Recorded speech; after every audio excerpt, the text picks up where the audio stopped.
This show is brought to you by Safety FM.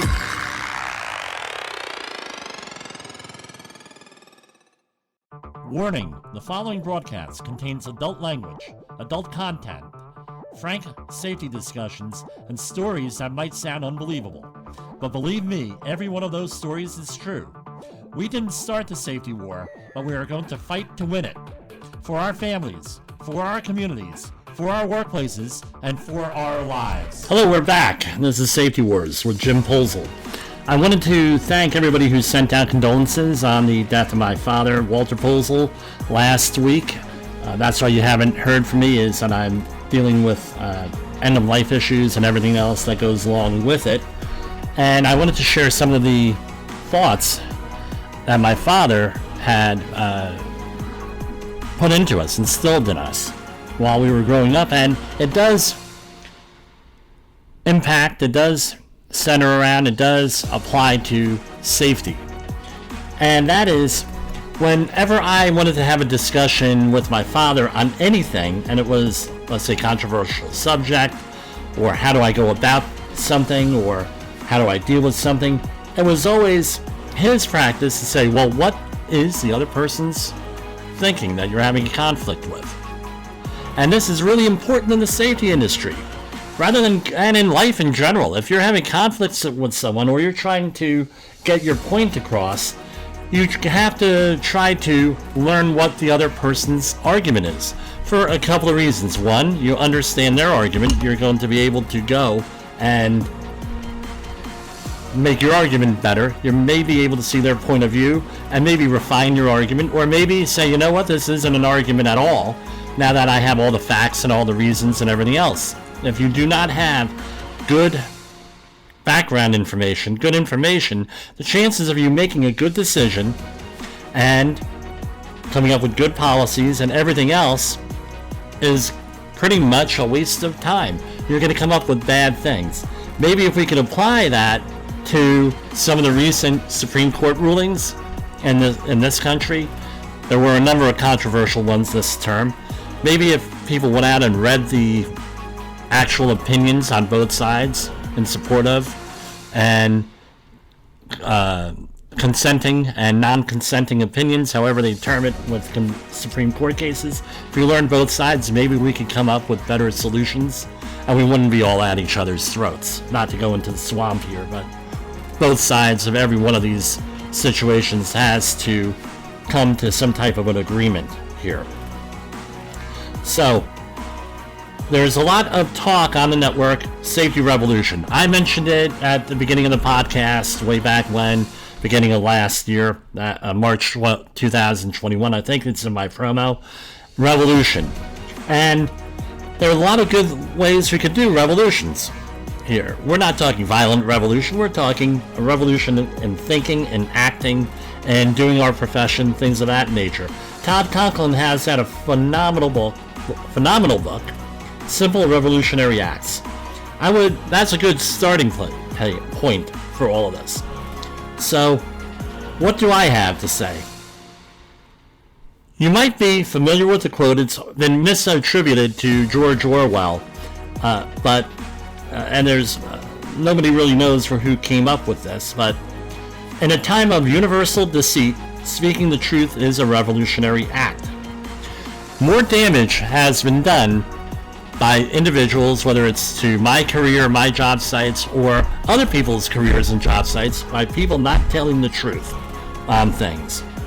And one of the subjects, it's such a serious problem in the safety industry with people not telling you the truth, that I inserted into my accident investigation classes on how do we detect deception. One of the most popular ways of deceiving people and lying to people is withholding information to get you to move to a certain argument. So here's the story. They got you move to a certain place, a certain position, what have you. Here's the story, and this is a true story, and I'm sorry to the person who's listening to this, who is this person, but this is a gem here. So one of my friends is making out Christmas cards, holiday greetings. And What does what does she do? Now, and it's not Safety Wars without a story. I'll add that. She was making out Christmas cards, and she says, I don't know if I should send this person, Frank, and I forget the guy's name, I'll call him Frank, a card. I haven't heard from him in a couple years, I don't get cards, doesn't return phone calls, that sort of thing. Her roommate says, well, if you haven't heard from the person or maintain the relationship, maybe you want to consider not sending him a card. Her response, very argumentative. You want me to remove someone from a Christmas card list that has no family, is disabled, and is in a nursing home with nobody visiting them?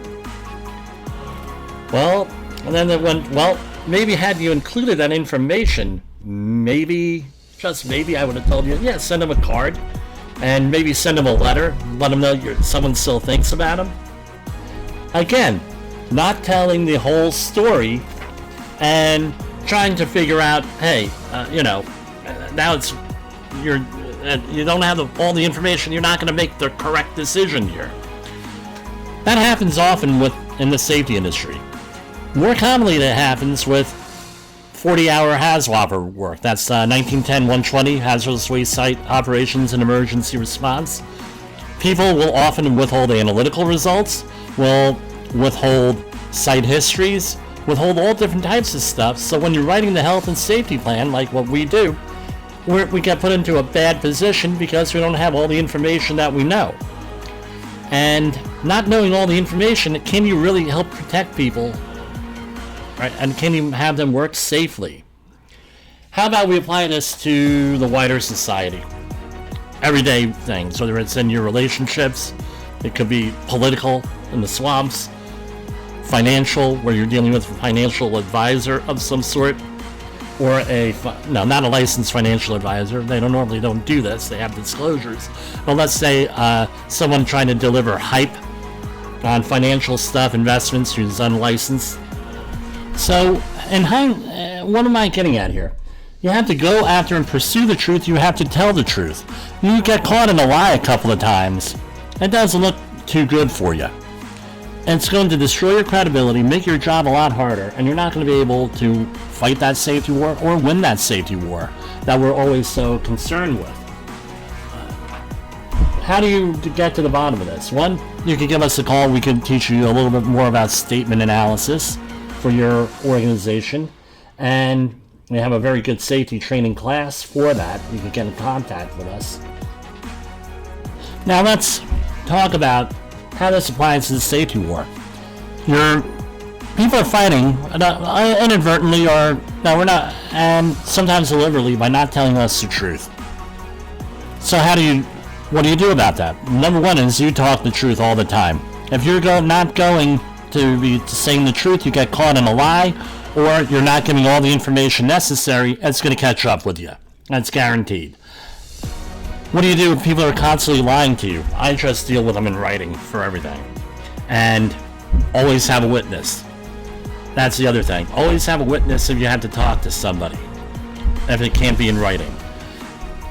That's how you fight the safety war, to win the safety war. When they see you have backbone, and when you see you're not going to back down, they're going to have more respect for you. And they may not like it, and guess what? Some workplaces, some cultures may not like safety people with backbones. Believe me, I can name at least a half a dozen of them right off the bat, right here in the metro New York area. And I seem to be a magnet for them. Everywhere I go, they are. Tell the truth, have a backbone. A simple revolutionary act that you can have today is telling the truth and being truthful on everything. Because we live in a time of universal deceit on all levels. People don't have a problem lying to people. This isn't anything new. It goes back to biblical days, time immemorial. And if we do what we're supposed to, we're going to win that safety war and make our workplaces safer, more positive. Places where people want to work, not places that people dread working in. And of course, negative attitudes impact safety as much as anything else. For Safety Wars, this is Jim Poesl. Are you tired of hiring safety consultants and safety professionals that don't have any passion for what they're doing? How about those who have never worked in the field or done the dirty work? Is there resistance to taking safety training because the training is boring, irrelevant, and unengaging? Are your employees playing a teen, college student, or someone on the dark web to take the online safety training for them? Look no further. Safety Wars can come to your facility or do most of the training you need through an online platform at times convenient for you. For more information, call me, Jim Poesl, your Safety Wars host, at 845-694-4170, or you can email me at jim@safetywars.com. Remember, if you've heard this transmission, you are the solution to unsafe workplaces.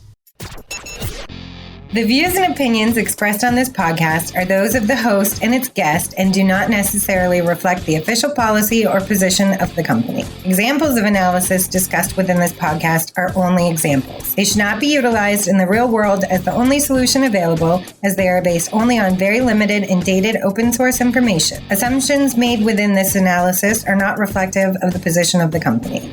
No part of this podcast may be reproduced, stored in a retrieval system, or transmitted in any form or by any means, mechanical, electronic, recording, or otherwise, without prior written permission of the creator of the podcast, Jay Allen.